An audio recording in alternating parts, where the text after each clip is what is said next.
모세가 모압 평지에서 느보산에 올라가 여리고 맞은편 비스가 꼭 산꼭대기 이름에 여호와께서 길르앗 온 땅을 단까지 보이시고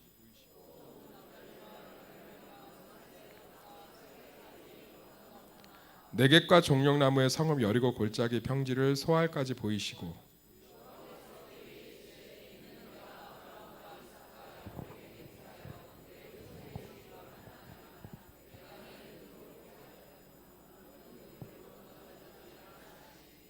그러니까 모세는 이제 가나안 땅 들어간다는 거예요, 못 들어간다는 거예요?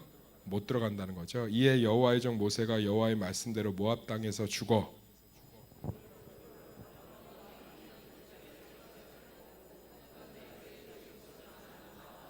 시체도 있어요, 없어요? 없어요. 무덤도 있어요, 없어요? 없어요. 같이 읽겠습니다. 시작. 모세가 죽을 때 나이 120세였으나 그의 눈이 흐리지 아니하였고 기력이 쇠하지 아니하였더라. 아멘. 영원한 것이라는 제목으로 말씀을 살펴보겠습니다. 한번 따라하겠습니다. 영원한 것. 모세 참 마지막이 좀 인간적인 눈으로 볼 때 안타깝죠. 모세 평생의 소원이 뭐였겠어요? 출애굽한 이스라엘 백성들과 함께 어디로 들어가는 거죠? 가나안 땅을 너무너무 들어가고 싶어서 하나님 못 들어가게 하니까 하나님이 먼 발치에서 보게 하면서 참 매정하게 말합니다. 네가 보는 땅을 너는 못 들어가리라. 그리고 시체도 없어요. 왜 시체가 없냐면 유다서에 모세의 시체를 놓고 하나님의 천사장과 루시퍼가 싸우거든요. 왜 싸우냐면 모세가 하나님한테 한 번만 보여달라고 그랬어요. 근데 하나님이 보면 된다고 해서 안 된다고 그랬어요. 보면 안 된다고 그랬는데 모세가 하도 쪼르니까 하나님의 뒷발꿈치를 살짝 보여줬어요. 그랬더니 평생에 얼굴에서 뭐가 났다고 그러죠? 광채. 그래서 평생을 이 더운 여름의 광야에서 얼굴을 탱탱 감싸고 살 평생 온몸을. 이 수건을 풀면 얼굴에서 뭐가 나니까? 빛이 나니까 빛 막 이러니까. 그리고 사람들이 그러니까 모세를 어떻게 대했겠어요? 신령하게 대하죠. 그러니까 우상숭배 근원이 되는 거예요. 내 얼굴에서 빛이 나봐요. 그럼 여러분들이 나를 어떻게 대하겠어요? 이렇게 대하겠어요?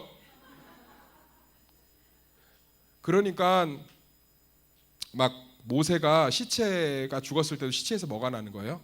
빛이 나는 거예요. 그러니까 사단이 이걸 가져가려고 했어요. 왜냐하면 모세 시체가 지금 있으면 사람들이 하나님을 경배하겠어요? 모세를 경배하겠어요? 그러니까 그래요. 그래서 시체도 없어요. 우리 인간적인 눈으로 볼 땐 참 아무것도 안 남았죠.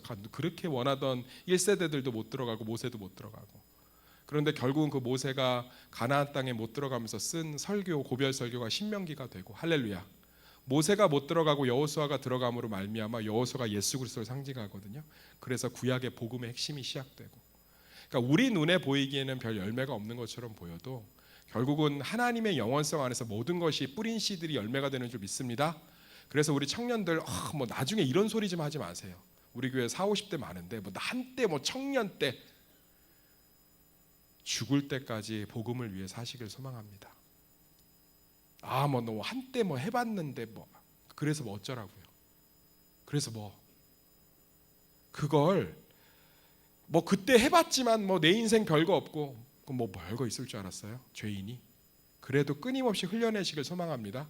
그냥 그렇게 주님의 영원한 것을 바라보며 항상 30대가 돼도 선교 가세요. 40대가 돼도 가세요. 50대가 돼도 가시고요. 60대 때는 기도해 주세요. 70대 때는 가지 말라는 뜻은 아닙니다. 또 서운해 하실라 그런 뜻이 아니고요. 가셔도 됩니다. 네, 꼭 가세요. 안 가시면 제가 지켜볼 거예요. 그런 뜻이 아니고 가세요.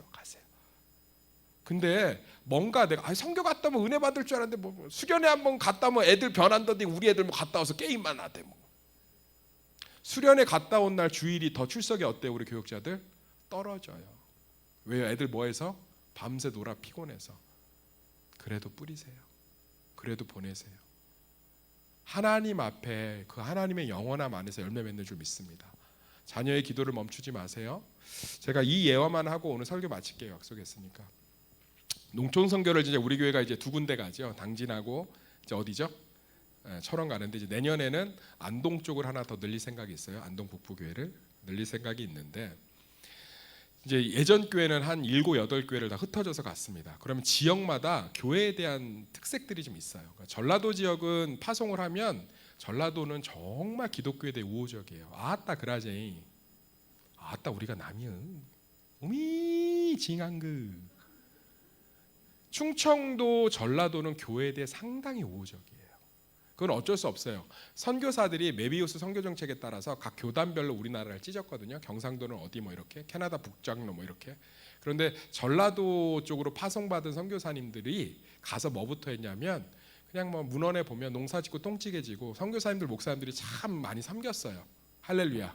그러니까 전라도는 목사님들 이미게 좋아요. 전라도 기독교와 복음화율이 33%가 넘습니다. 서울이 제일 높거든요. 38%. 전라도 기독교 병말 진짜 높아요. 충청도도요. 아주 뭐 교회에 대해 우호적입니다. 경상도 진짜 징해요. 고개 끄덕거리잖아요. 징합니다. 경상도 쪽은 선교를 가면 일단 기독교에 대해서 상당히 비우호적이에요. 왜 그러세요? 고마 쉘이 왜 그럽니까? 우리가 남이가. 근데 거기는 그래요. 그래서 창원, 지금 창원 도시 창원 말고 외곽 쪽의 시골이에요. 창원 제일교회로 파송을 했는데 청년, 지금도 기억이 나요. 청년들이 이제 커피 봉사를 한다고 커피를 들고 나가면 전라도는 다 안 들어와요. 왜죠? 붙잡혀 갖고 할매들한테 수박 먹고 참외 먹고 떡 먹고 놀고 난리도 아니에요. 거기서 막 춤추고 있고 내 나이가 어때서 막 이러고 하고 있고 청년들이. 근데 경상도 창원 제일교회는 그 외곽에 있는 시골 교회예요. 제가 진짜 지금도 기억이 나는데 커피를 다 들고 와요. 다시 다 녹아서 안 받아주는 거예요. 그러면 그날 저녁 집회를 할 수가 없습니다. 처참하게 무너진 마음들. 그리고 마을 회관에서 이렇게 봉사를 한다고 그러면 전라도는 막 난리도 아니에요. 충청도하고 한 분도 안 와요. 왜 안 오냐면 누가 가면 소문나니까. 그럼 자매들이 가만히 있습니다. 그리고 영적 전쟁도 심해요. 우리 청년들 기도하시길 소망합니다. 선교는 영적 전쟁이에요. 그날 교회 계단에서 한 자매가 굴러서 다리가 골절되고 뭐 처참하죠.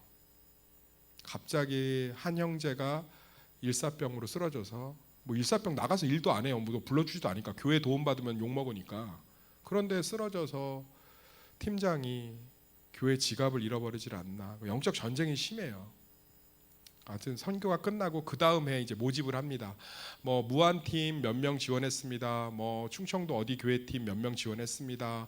뭐 전라도 화순제일교회 몇 명 지원했습니다. 창원 제일교회 몇 명 지원했는지 아세요? 그때 청년이 한 150명, 170명 됐거든요. 2명 지원했어요. 2명.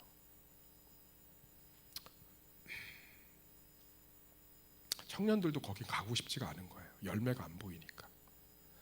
그 다리 골절됐던 자매하고 일사병으로 쓰러졌던 팀장 둘이 앉아 있더라고요.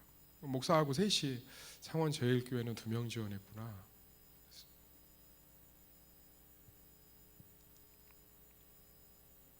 그래도 어떻게 해요? 가야지. 2명 갖고는 선교를 할 수 없으니까 그럴 때 이렇게 이제 꼬심 당하는 애들이 있어요. 좀 띠란 애들. 안 가본 애들 막 그냥 탕수육 사주고 마라탕 사주면 가자 그러면 갈게요 그러면 가는 애들 있어요. 뭐 조금 순수하다고 좋은 표현으로 순수하고 나쁘게 얘기하면 띠란 애들이 좀 있어요. 그런 애들 4명을 봉고차에 싣고 내려가는데 한마디도 없어요. 띠란 애들도 정말 이제 나중에 후회하기 시작해요. 아씨 왜 우리밖에 없어? 목사님 뭐야? 재미도 없고 갑자기 침묵하고 막 갑자기 팀장 그 누나는 울고 있고.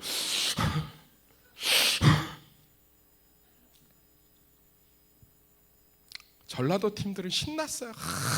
막 걔네들은 막 월십하고 네 나이가 어때서 막 이런 거 하고. 근데 창원 제일교회 팀은 그냥 울고 기도만 하는 거야. 목사로 마음이 찢어져요. 찢어져.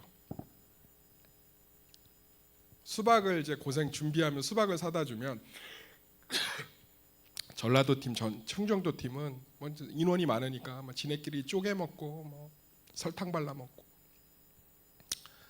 경상도 팀은 김치냉장고에 그대로 있어요. 먹을 사람이 없으니까.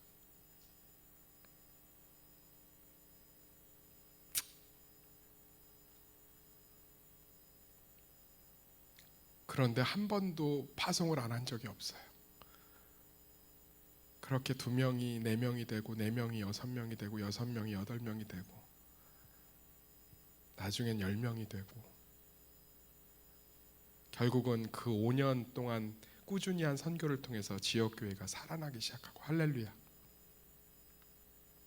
그렇게 우리는 영혼을 보면서 흘려보내는 거예요. 말씀 마칠게요. 성도님들, 선교 몇 번 후원하고 선교 몇 번 가고 수련회 가고 성경학교 보낸다고 아이들 한 번에 변하지 않아요. 새벽기도 몇 번 드린다고 문제가 해결되지 않습니다. 모세처럼 때론 들어가고 싶어도 못 들어가고요. 무덤과 시체조차도 없는 게 복음이에요. 그런데 그때 모세가 쓴 신명기가, 그때 여호수아를 통한 여호수아의 역사가 시작되는 시작점이기도 했습니다. 그냥 영혼을 바라보면서 그 자리에 가 계세요. 저는 우리 교회 청년들, 저 청년 때 선교도 해봤고요. 이딴 소리 하지 않았으면 좋겠습니다. 선배가 되고 어른이 되고 중직이 돼도 흘려보내고 선교하고 전도하는 자리에 끝까지 충성되게 서 있는 우리 새소망교회 믿음의 전통들의 시작이 되기를 예수의 이름으로 축원합니다. 그래서 끝까지 흘려보내는 우리 교회가 되기를 예수 이름으로 축원합니다. 기도하겠습니다. 하나님 감사합니다. 오늘 이렇게 또 연합 찬양 예배 가운데 또 함께 찬양의 은혜를 받게 하시니 감사합니다. 우리 교회 참 작은 교회지만 이제 하나님께서 자꾸 세워가고 열어가고 계십니다. 주시는 것만큼 흘려보내겠습니다. 우리 성도들과 청년들의 삶을 축복하여 주시옵소서. 부어 주시는 대로 가난하고 소외되고 외롭고 힘들고 척박한 곳에 자꾸 서 있겠습니다. 연탄도 나르고 청소도 하고 설거지도 하고 화재 현장도 가고 수해 현장도 가고 주님이 필요한 곳에 무조건 서 있을 테니까 마음껏 축복하여 주시옵소서. 그래야 우리 교회가 세상에 예수님이 세우신 그 빛과 소금이 될 수 있도록 은혜 베풀어 주시옵소서. 예수님의 이름으로 기도드렸습니다.